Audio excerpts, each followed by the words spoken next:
Voilà, maintenant, je voudrais vous parler de qu'est-ce que c'est de la prière continuellement, d'être avec Jésus.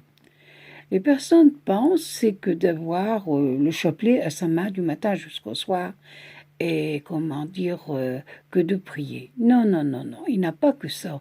Notre Seigneur ici, notre maman du ciel, elle sait très bien qu'on a aussi une vie de famille.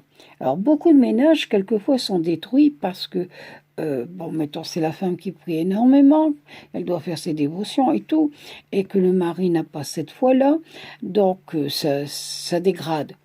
Ou alors, vous avez des personnes où le prêtre va beaucoup intervenir, il va dire à une dame, faites ceci, faites cela, et par finir, la vie de couple, elle est aussi détruite. Alors, justement, j'en parlais encore dernièrement. La prière continue. Pensons quand même à Sainte Martha.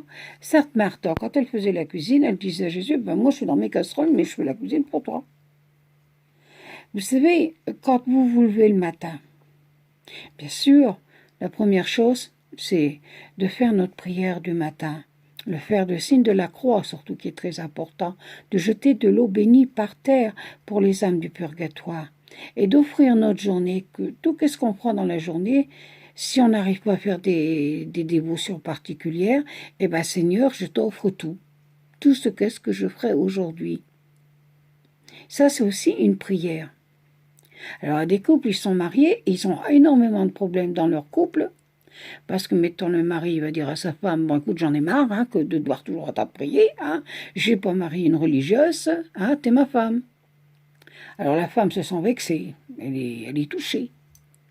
Mais, il faut aussi réfléchir à qu'est-ce qu'on fait. Alors, je dois rigoler parce que la fois dernière, j'ai dit à une personne, oui, mais si ton mari te dit, viens, on va faire un tour en vélo, on prend les enfants. Et puis toi, tu vas me dire, oui, mais moi, je veux faire un chapelet, tout ça. Qu'est-ce que tu fais? Tu demandes à Jésus de venir avec toi sur le vélo, Jésus, Marie, Joseph. Et donc, ce sera une prière continue. Tu fais ta route avec Jésus, Marie et Joseph, et ton mari est content, les enfants sont contents. Vous allez rigoler de ma réponse? Mais moi, quand je fais quelque chose, j'ai beaucoup d'infirmités, il y a beaucoup de choses que j'arrive plus à faire, je n'ai pas peur de vous dire que je dis, Seigneur, venez m'aider. Bon, Seigneur, Jésus, Marie, Joseph, venez m'aider, je dois éplucher les légumes, j'ai énormément de problèmes. Et ça y arrive, puis quand j'ai fini, merci. Merci Seigneur, merci maman, merci Saint-Joseph. Parce qu'il ne faut pas oublier de remercier. Et quand je parte quelque part, n'importe quoi, avant de partir en voiture avec mon mari, je bénis notre route. Je dis, Seigneur, bénissez toutes les personnes qu'on rencontrera, que ce soit dans le sens inverse ou dans l'autre sens, et faites que on rentre bien à la maison. Mais ce sont des prières continues, ça. C'est qu'est-ce que notre maman, elle nous demande. Elle ne nous demande pas l'impossible. Le ciel ne nous demande pas l'impossible. Il demande que nous vivons accompagnés d'eux. Et ça, c'est très important, qu'on ait Jésus, Marie-Joseph avec nous dans notre vie, notre ange gardien. Ça, c'est très important. On ne doit pas les oublier. Alors, dans tout, qu'est-ce que vous faites? Demandez leur aide, ou de vous accompagner, même dans les joies que vous avez. Beaucoup de ménages sont détruits aujourd'hui. Et alors, ou bien une personne qui va beaucoup plus prier, elle va critiquer son mari, ou c'est le mari qui va critiquer sa femme. Mais repensez le jour où vous êtes dit oui devant Dieu.